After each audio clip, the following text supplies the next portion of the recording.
23세 신세대 청년이 하고 나서 63세 중년이 나타났습니다. 저도 신중년이라 부르겠습니다. 오전에 저희 교회 가서 주차 봉사를 1부, 2부 예배하고 이제 브리나케일이 달려왔는데요. 러브 LG도 제가 처음 접하는 기관이고 수원 서부교회도 제가 처음 왔습니다. 근데 와서 뭐 딱 들어오자마자 이 환경에 야 이거 강의할 만하다 이런 환경은 참 보기 드문 환경인데요. 축복받은 교회인 것 같습니다. 제가 여러분들한테 오늘 그 네 가지 이야기를 가지고 기독교 직업관에 대한 메시지를 좀 전달을 하고자 하는데요. 여러분들의 삶에 저도 옛날에 그랬거든요. 어떤 사람이 저에게 한 말이 제 인생을 바꾸어 놓았어요. 여러분들에게도 오늘 저의 이 전달하는 메시지가 큰 은혜가 될 수 있었으면 합니다. 사실 기독교 직업관이라는 강의는 제가 처음 해봅니다. 그래서 일주일 전에 선교사님의 연락을 받고 제가 망설였어요. 이거 내가 해도 되는 건가? 근데 일주일간 강의 이 교재를 만들면서 제가 제 스스로 엄청난 은혜를 받았습니다. 그 은혜가 여러분들한테 전달되었으면 합니다. 기독교 직업관인데 시스토리라는 이름으로 하겠습니다. 제가 제 이름을 꿈꾸는 여행자라고 하고 다니고 있고요. 제가 살고 있는 곳을 꿈꾸는 요새라고 하고 있습니다. 이 꿈꾸는 요새라는 게 하나님의 요새라는 의미도 있고 요새 꿈을 꾸고 있다라는 의미를 가지고 저를 소개하는데요. 다시 PPT 자료 넘겨주시고 시스토리라는 네 가지 이야기를 전달하겠습니다. 처음 사람을 만나면 이름을 묻습니다. 그러면 뭐 자기 이름을 얘기하지 않습니까? 저는 최종원입니다 라고 얘기하고 외국 사람들을 많이 비즈니스에서 만나면 My name is 종원, JWC 이렇게 얘기를 합니다. 그런데 하나 더 붙입니다. 최종적으로 하나님이 원하는 사람 최종원입니다. 이렇게 저를 소개하고요. 제안 설명회 가면 고객들 앞에서 난 크리스찬이든 간에 저는 최종적으로 하나님이 원하는 최종원입니다. 이렇게 저를 소개합니다. 또 외국인들을 만나면 My name is 종원 최, Jesus Wonderful Counselor 이렇게 저를 얘기합니다. 제 이름을 얘기함으로써 상대방이 제가 누군지를 기독교인인지를 알게 되죠. 근데 이렇게 저를 소개하고 나면 거룩한 부담감이 옵니다. 그 다음에 행동을 어떻게 해야 하느냐 달라져야 하지 않겠어요, 그죠? 이걸 얘기 안 했으면 모르겠는데 그렇게 저를 소개하고요. 또 하나 저를 소개할 때 명품족이야 이렇게 얘기를 합니다. 제가 명품을 많이 가지고 있다고 생각을 하겠지만 여기 제 아내입니다. 제 아내인데 오늘 같이 오려고 했었는데 사실은 결혼 35주년 기념일에 호텔에 가서 식사를 하고 제가 보석을 하나 사주겠다고 와이프한테 제안을 했습니다. 근데 와이프가 파리크라상에 가서 브런치를 먹자는 거예요. 야, 오늘 결혼 35주년 기념일인데 했더니 우리가 전략해서 그 돈을 가지고 유익한 데 쓰자 이렇게 얘기를 하는 거예요. 그래서 제가 와이프한테 야 당신 명품이다 이랬어요. 그랬더니 와이프가 저한테 당신은 명품족이네 명품을 가지고 있으니까 이렇게 얘기해서 제가 명품족이라는 걸 알게 됐어요. 그런데 제 친구도 명품들이고 우리 교회도 명품이고 다 명품인 거예요. 그러니까 나는 엄청난 돈으로 계산할 수 없는 엄청난 명품을 가지고 있는 명품족이다 이렇게 생각하고 나니까 제 자존감이 엄청나게 올라가는 거예요. 그러죠? 내가 가지고 있는 것을 하찮게 생각하면 내가 다운되는 거고 내가 가지고 있는 걸 대단하게 생각하면 나는 명품족이 된다 이렇게 이제 깨달았습니다. 그러면 이제 이름을 얘기하고 나면 그 다음에 무슨 일을 하십니까? 이렇게 묻기도 하고 직업을 묻기도 합니다. 근데 가르치는 일을 합니다. 그럼 교사일 수도 있고 뭐 여러 가지 가르치는 목사님이실 수도 있고 근데 일을 묻기나 직업을 물을 때 저는 이제 대답하기가 굉장히 곤란해요. 왜냐하면 제가 직업이 10개가 넘기 때문에 그 중에 하나는 뭘 가지고 얘기하지? 이게 다르기 때문에 간 장소에 따라서 다른 직업을 얘기합니다. 그러면 보통 직업이 10개 있다면 대부분 저 사람 사기꾼인가? 왜 저렇게 일이 많어? 이렇게 생각합니다. 그래서 명함에는 안 써놓습니다. 부작용이 많기 때문에. 제가 왜 직업이 10개가 넘는지 그 이야기를 여러분들하고 한번 오늘 나눠보겠습니다. 첫 번째 이야기, C스토리의 C, 첫 번째는 바다 C입니다. 영상을 함께 보시죠. 소리.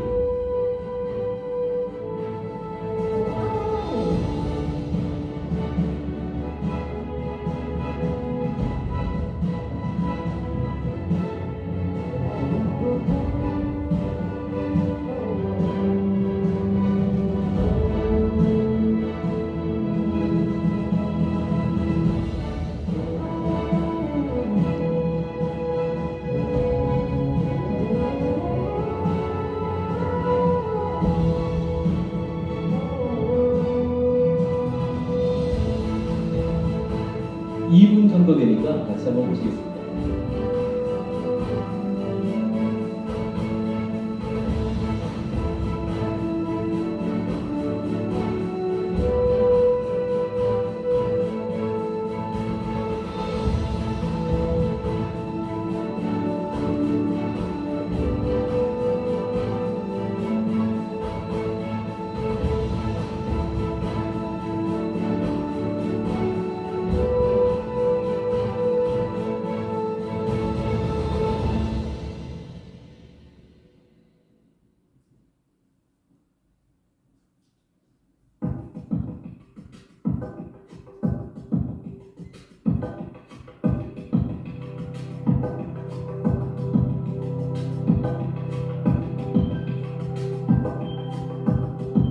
자, 이제 넘어가겠습니다. 조금 더 있는데, 이 바다에서 일어나는 이야기입니다. 이 영상은 제가 드론으로 지난달에 찍은 거고요. 눈이 많이 온 달 다음 날에 제가 초보자인데 드론은 한번 찍어봤는데 나름대로 멋있는 영상이 나왔습니다.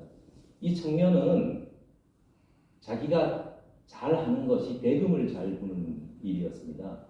근데 이 청년이 대금을 잘 불고 대학을 국악과를 졸업해 보니 사회생활을 하는 데서 직업을 갖기가 그렇게 쉽지가 않았습니다.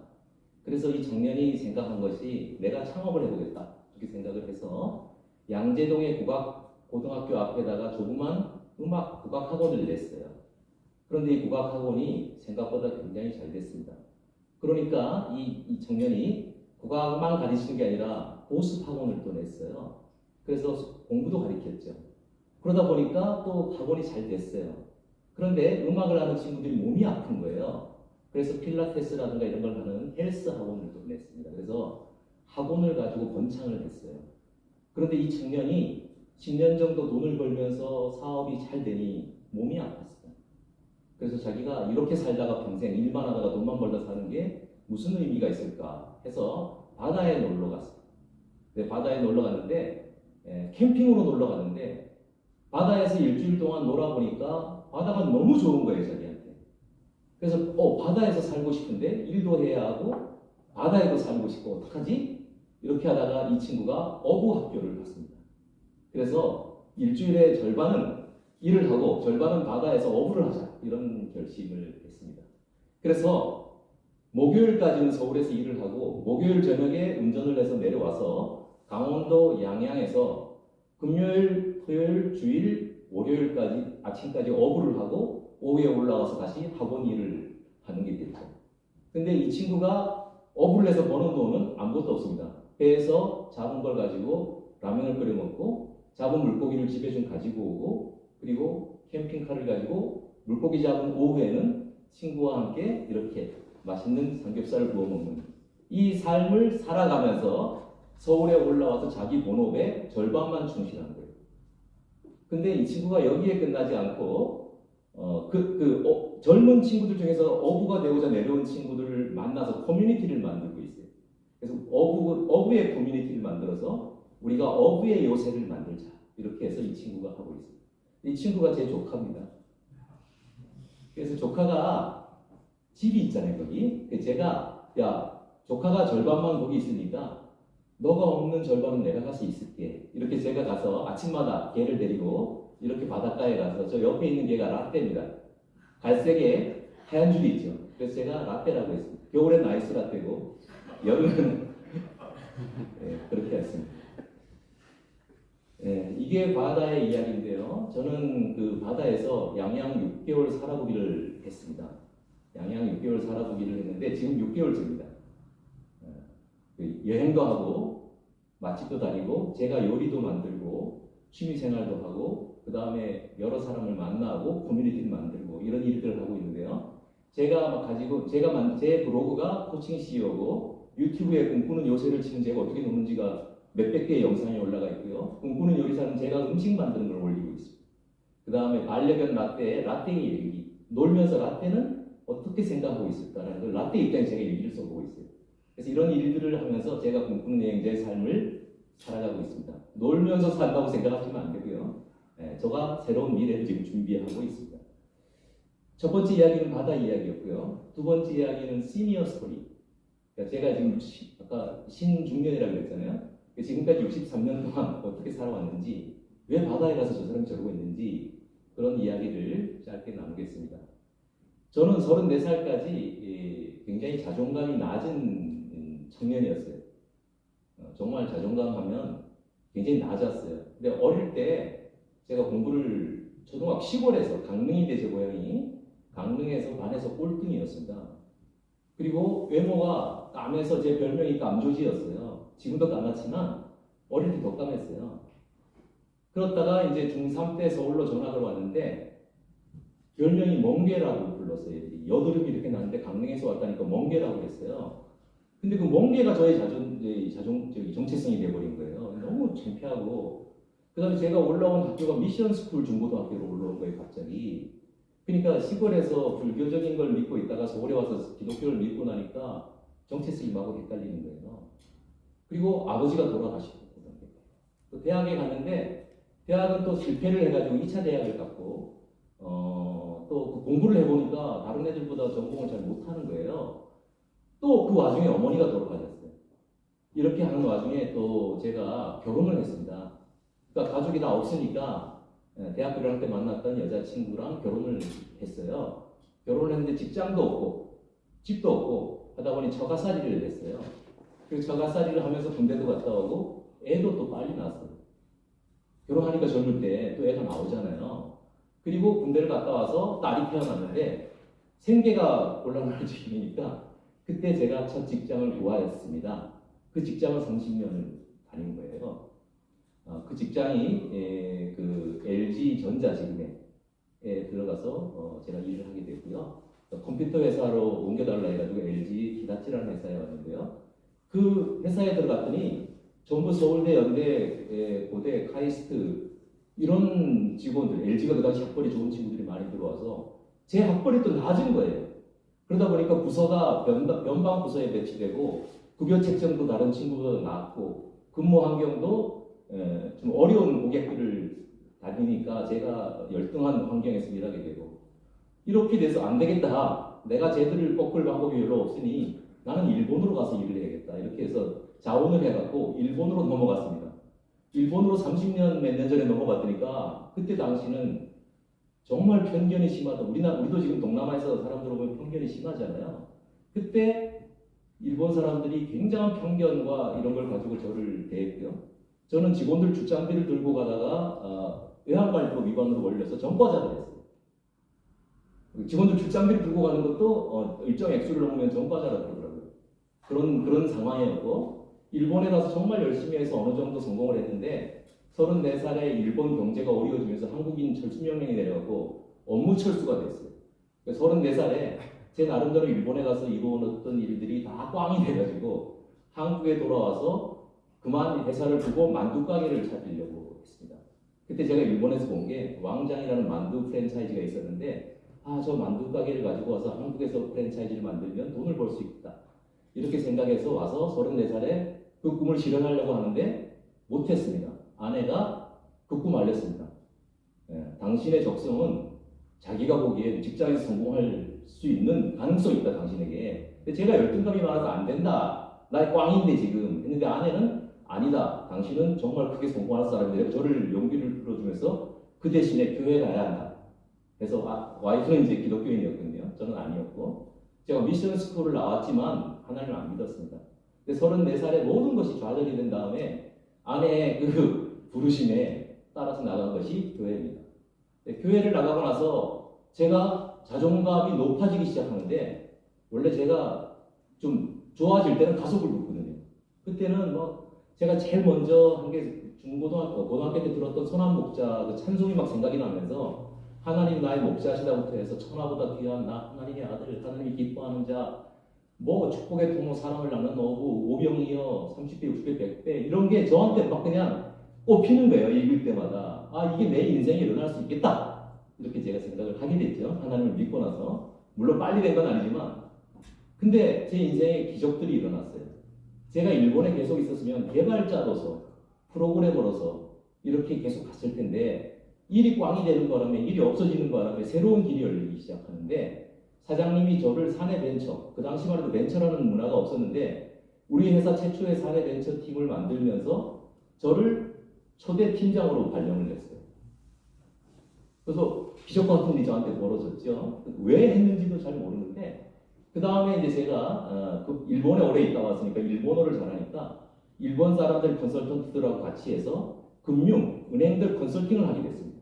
그래서 이 파이낸셜에 관련된 많은 업무를 터득하게 되고 그 다음에 마케팅팀, 경영성 인재, 전략기획팀 이런 데를 돌아다녔는데 한 2년만 업무를 하면 새로운 부서가 생기면 새로운 부서 초대팀장이 계속 제가 되는 거예요.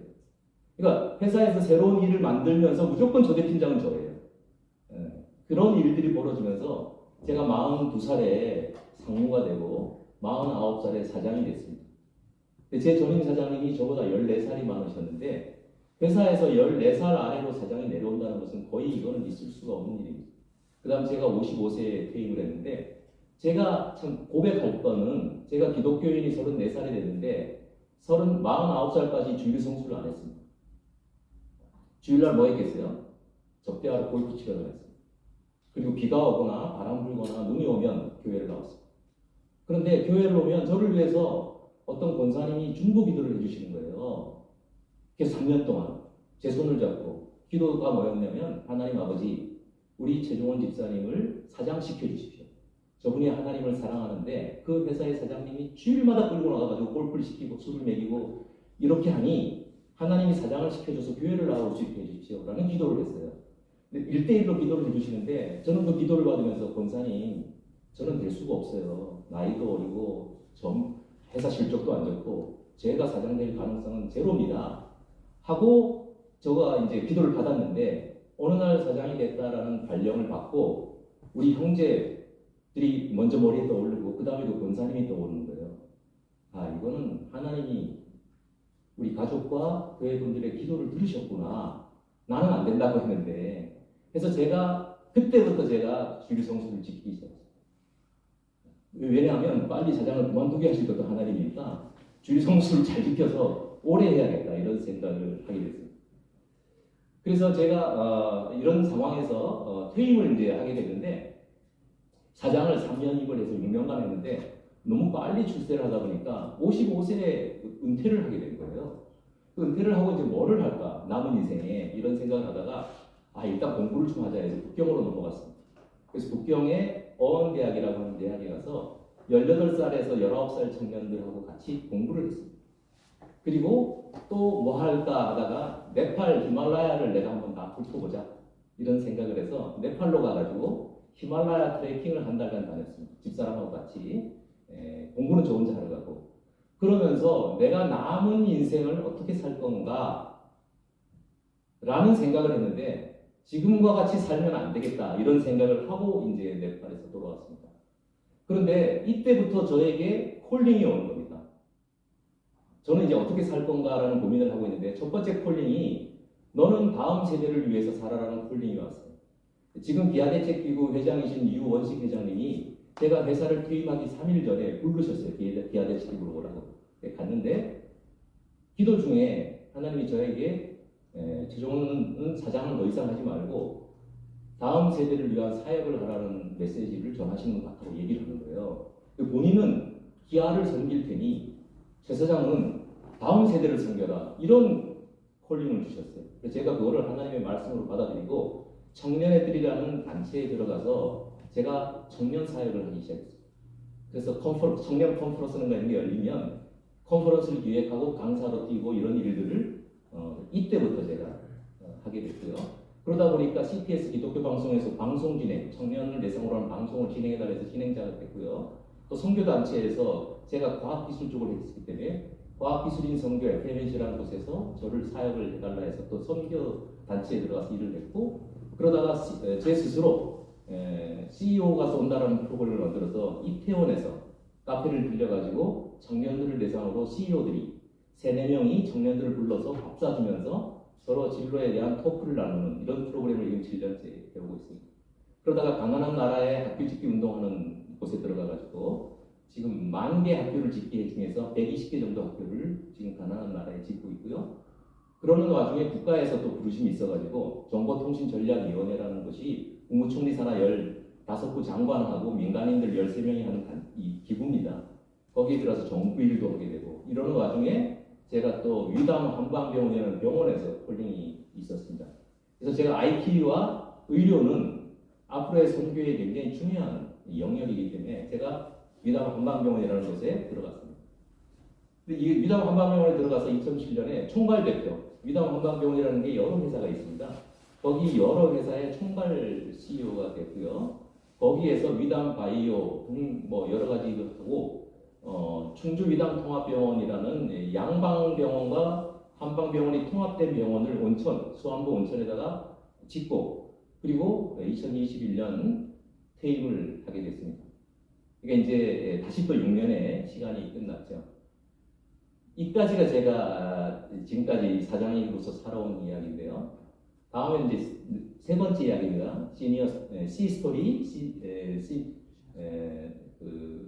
시니어 스토리, 이제 시너지 스토리. 영상 하나를 보겠습니다.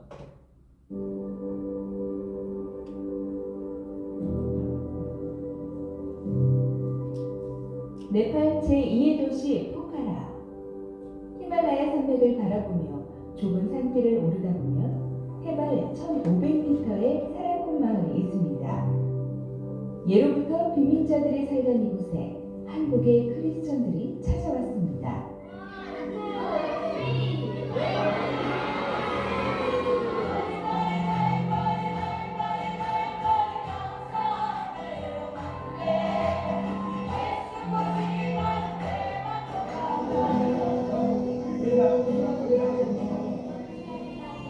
저희 딸입니다. 이 높은 곳에 교회와 선교 유물관이 세워지고 IT 선교 센터가 만들어졌습니다. 가지고 놀기에 흑분이었던 아이들의 손에 악기가 들려지고 마을은 찬양 소리로 채워졌습니다. 해가 지면 어둠이 가득했던 이곳에 빛이 들어왔습니다. 태양광 전기로 만들어진 노란 전구 아래서 아이들은 책을 읽게 되었습니다. 위성방송과 인터넷이 설치되고 아이들은 한국에서 보내준 스마트 바이블과 노트북으로 찬양과 말씀을 배우며 더 넓은 세상을 경험하게 되었습니다.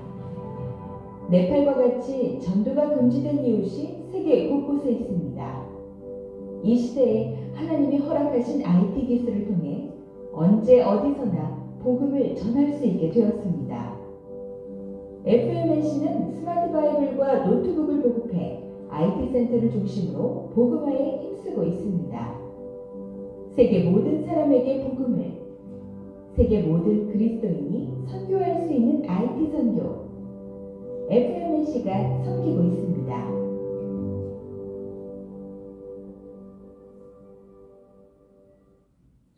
사실 제가 2011년도에 처음 이 네팔이라는 곳을 갔습니다.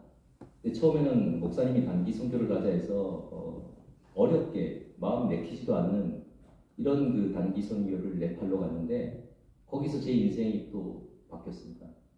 세상에 이런 환경이 이렇게 불쌍한 아이들이 있구나. 이걸 제가 이제 목격을 하게 됐죠. 저는 유럽에도 한 번도 가본 적이 없어요, 여행을. 왜? 어느 정도 때부터 계속 네팔만 가요. 휴가를 1년에 한 번 얻을 수 있는데 그 한 번은 단기 선교를 가지고 네팔로 가는 거를 10년간 계속 다니면서 아까 그 영상을 만들어 주신 겁니다. 그런데 이 영상이 만들어지기 전까지는 시너지라는 게 필요했어요. 근데 제가 섬기던 교회가 기본이 됐고 또 제가 과학기술인 선교단체 이사를 했기 때문에 과학기술인 선교회가 곧 같이 있고 또 제가 솔리데어라고 하는 크리스천 CEO 모임의 멤버이기 때문에 크리스천 CEO들의 도움이 있었고 또 제가 병원에 있었기 때문에 병원의 의료 선교팀을 붙였고 또 제가 장학재단 부근대에 이사를 맡고 있기 때문에 장학금을 지원받고 그렇게 해서 그 네팔이라는 곳에 이 단체들의 시너지를 통해서 서비스를 제공하는 이런 일들을 했던 겁니다. 근데 이것이 우리의 마음 다하고 목숨을 다하고 힘을 다하고 뜻을 다해서 하나님을 사랑하고 내 이웃을 내 자신처럼 사랑하라는 이 말씀이 저한테는 이 시너지를 통해서 우리 성경 말씀에 있는 합력하여 선을 이루라는 이 말씀이 내가 여태까지 만났던 사람, 내가 여태까지 소속됐던 공동체, 내가 일하고 있는 직업 이런 것을 총동원해서 네가 그런 일들을 해나가라라고 제가 해석을 했어요. 그래서 제가 기독교 직업관이라는 게 사실은 오늘 주는 얘기지만 기독교 직업관이 어떤 직업을 가질 거냐라는 의미도 있을 수 있지만 자기가 가진 직업과 자기가 받은 소명과 이런 것들을 다 같이 해서 여러 사람들하고 같이 나 혼자 할 수 없으니까 하나님을 위한 일들을 이웃을 위한 일들을 해나가는 게 기독교적인 직업관이 아니겠냐 이렇게 생각을 합니다. 마지막 C 첫 번째가 뭐였죠? 바다 C 두 번째가 제가 시니어 C 세 번째가 시너지 C였죠? 마지막은 이제 CEO 스토리입니다. 제가 이제 창업을 하게 됩니다. 원래 창업을 하려고 안 했는데 양양 6개월 살이를 해보면서 기도를 했어요. 제가 왜 양양으로 갔느냐? 놀러 간 게 아니고 아까 은퇴를 또 하고 나니까 작년에 8월에 은퇴를 하고 나니까 무슨 일을 할 건가라는 기도 중에 내 영과 내 마음이 먼저 새로워져라라는 것을 교회에 기도로 받았어요. 그때 내가 무슨 일을 하는 거는 하나님이 열어주시는 거지. 길도 하나님이 열어주시는 거고 하시는 일도 하나님이 하시기 때문에 내가 동참하는 거지. 내가 무슨 일을 하고 무슨 길을 걸을 건가를 기획하는 게 아니지 않냐. 내가 할 일은 뭔가 새 영과 새 마음으로 내가 거듭나야겠다. 그러면 하나님이 인도하시는 길을 내가 캐치할 수 있겠구나. 이런 생각을 해서 제가 바다로 가게 됐어요. 근데 그런 바다에 있으면서 제가 이제 생각을 갖게 된 건 뭐냐면 이게 제가 제 진로를 돌이켜 본 거죠. 그러니까 지나갔던 삶을 착 돌이켜 봤더니 저는 제가 좋아하는 일이 대학교에 가서 통계학을 전공했는데 통계학 4.5 만점에 4.44 학점을 받았어요. 올 만점에다 한 번 A 맞은 건데 그게 4.44면 통계학을 내가 너무 좋아했어요. 그런데 통계학을 가지고 교수가 되는 게 내 꿈이었는데 아까 말씀드린 것처럼 아기가 태어나고 생활은 급해졌는데 그냥 저가살이 하면서 교수가 된다는 거는 그때 좀 무책임한 일이잖아요. 그래서 돈을 벌어야겠다 해서 돈 버는 일에 매달렸던 거죠. 그래서 30년간을 돈 버는 일에 매달렸던 거예요. 그런데 그때 나름대로 행복했어요. 자꾸 승진도 하고 하니까. 그런데 제가 퇴임을 하고 나서 콜링을 받아가지고 아까 여러 가지 이 일들, 장학재단이나 선교단체나 일을 하다 보니까 제가 정말 좋아하는 일은 그 일들이더라고요. 그게 뭐냐면 하나님이 주신 은사를 가지고 일을 한다는데 하나님이 나한테 무슨 은사를 주셨을까라고 봤을 때는 결국 선교회라든가 이 청년들 위해서 일하는 그 은사 이런 데 와서 여러분들한테 이런 메시지를 전하는 은사를 주신 거지 그러기 위해서 너의 인생에 스토리가 필요하니 너 LG에도 가서 컴퓨터도 해라 너 병원에서도 가서 일을 해라 이렇게 했던 거고 결국 하나님이 저한테 주신 그 은사는 제가 콜링은 다른 사람을 위해서 봉사하는 일이라는 걸 제가 알게 됐어요. 왜냐하면 기쁨의 높이가 크기가 다른 거예요. 회사에서 돈 벌고 승진하고 자동차 받고 뭐 공급 올라갈 때의 기쁨도 있지만 막상 뭐 이런 데 와서 오늘 제가 무료 강의 봉사를 하잖아요. 이 기쁨이 100배, 1000배, 10,000배 아까 뭐 10,000,000배 얘기 나왔지만 훨씬 크더라는 걸 제가 깨달은 거예요. 그러면서 남아있는 삶은 어떻게 살 건가 의미 있게 살아보자. 좋아하는 일, 그러니까 돈 버는 일도 해보고 잘하는 일도 해보고 다 해봤잖아요. 제가 이제는 좀 의미 있고 가치 있는 삶을 살자 해서 회사를 설립하게 됐습니다. 그 회사 이름이 여태까지 제가 C스토리 얘기를 했잖아요. C스토리로 하자. 그래서 시니어의 롤 모델로서 새로운 창업을 해서 성공해서 많은 시니어들한테 희망을 주자. 이런 생각을 하게 됐고요. 이 하게 된 배경은 여러 사람들이 저를 찾아왔어요. 한 분은 방송국 PD고 한 분은 문화예술인이고 한 분은 기업인이고 한 분은 작가예요. 이런 분들이 찾아오셔가지고 기업이든 사람이든 인생에 가장 중요한 거는 스토리텔링이다.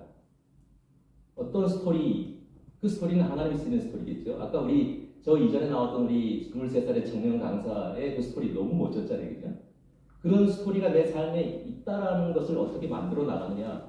이게 내 스토리를 만들기는 어려운데 하나님이 이루신 스토리는 이게 되게 감동이 되는 이런 효과가 있습니다. 근데 그런 것을 제가 느껴서 이분들하고 창업을 하는데 중소기업들, 지금 어려움을 겪고 있는 중소상인들 이런 사람들한테 획기적인 성장과 발전을 할 수 있는 스토리를 만들어주자.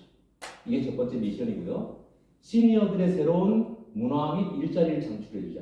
나이가 들어서 은퇴하면 손주 보고 자식들이 손주를 맡기니까 또 애 보고 등산 가고 맛집 가고 이런 게 아니라 나이가 들어서도 자기가 평생 겪었던 그 경험을 가지고 작은 일이지만 창업도 해보고 도전도 해보고 이런 걸 하려고 하고요. 주니어들에게는 진로 멘토링과 취창업 지원을 해서 제가 오픈롤이라고 하는 그 미니 인턴 플랫폼이 있습니다. 거기 어제 사장님하고 했는데 제가 거기하고 그 사장님을 제가 도와주는 분이에요. 제가 아까 그 중국에 가서 공부할 때 오픈롤 사장님이 창업 초기에 중국에서 왔다가 교회 거기 그 중국에 있는 교회에서 처음 만난 친구인데 그 친구가 지금 올해 들어서 200억 투자를 받았어요. 포스콜 다니다가 1년 다니다가 그만두고 창업을 했어요. 교회 친구들하고 창신교회인데 연세대학교 앞에 그 창신교회 출신들 청년들 몇 명이 창업을 했는데 적성을 가지고 진로를 정하는 그런 진로 탐색하는 조그만 회사를 차렸는데 그 회사가 커가지고 미니 인턴 제도도 하고 국가 프로젝트도 하고 하면서 지금 14개 창업센터를 운영하고 있어.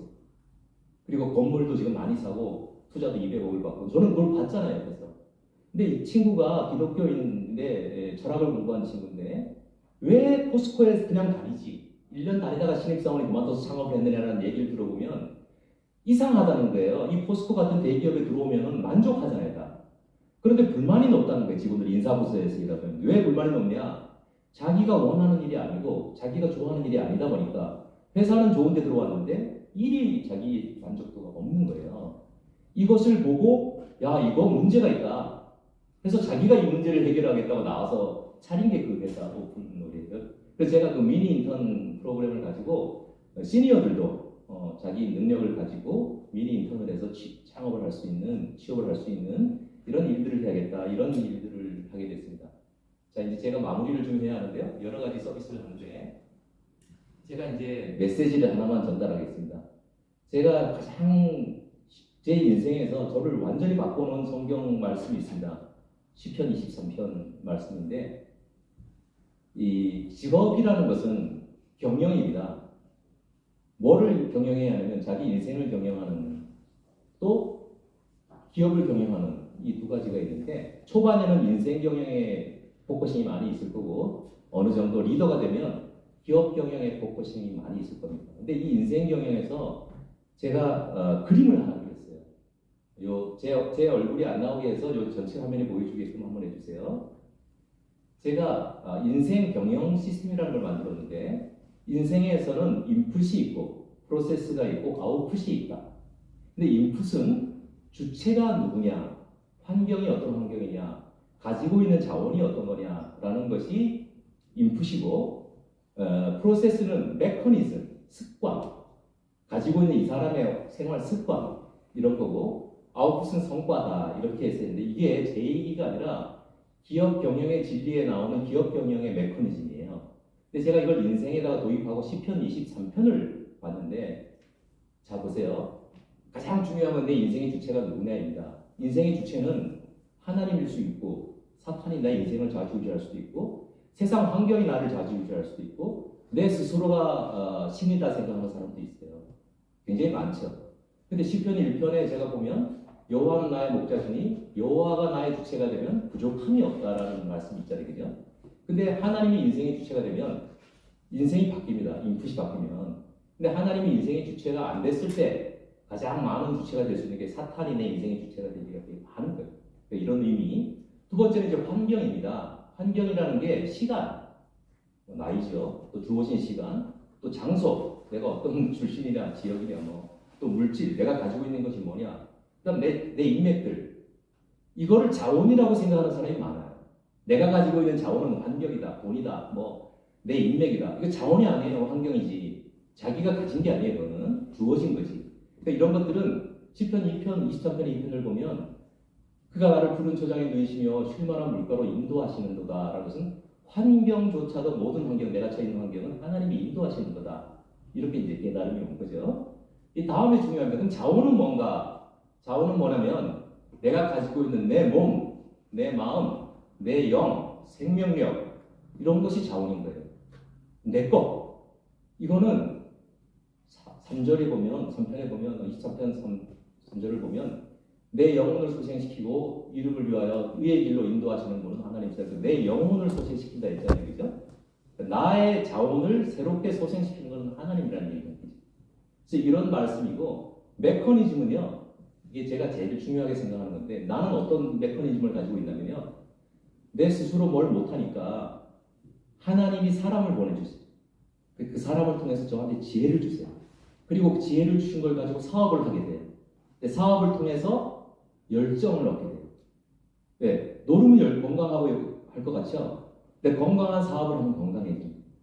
그래서 제가 저의 메커니즘은 어떤 이 과정에 있더라도 하나님이 사람을 보내주시고 그 사람을 통해 지혜를 주시고 그를 통해서 사업을 하게 하시고 또 그런 사람들하고의 사업을 통해서 내가 열정적이고 건강한 삶을 살게 하는 이런 거고요. 그를 통해서 제가 기업도 이루고 구원도 받고 상급도 받는 이런 삶을 살아왔다 이렇게 얘기하고 싶습니다. 마지막입니다. 제가 기독교 직업관이잖아요. 기독교 직업관에서 제가 전하고 싶은 메시지는 로마서 8장 28절입니다. 우리가 알거니와 하나님을 사랑하는 자, 곧 그의 뜻대로 부르심을 입은 자들에게는 모든 것이 합력하여 선을 이루니라. 누구와 사업을 해야 하냐? 부르심을 입은 자들. 그러니까 같은 가치관, 믿음을 가지고 있는 사람들과 합력해서 선을 이루는 사업을 해나가면 하나님이 기하급수적인 성장과 은혜와 발전을 주실 거라고 생각합니다. 이것이 기독교의 직업관이 아닌가 이런 메시지를 전하면서 제 강의를 마치기로 하겠습니다. 네, 감사합니다.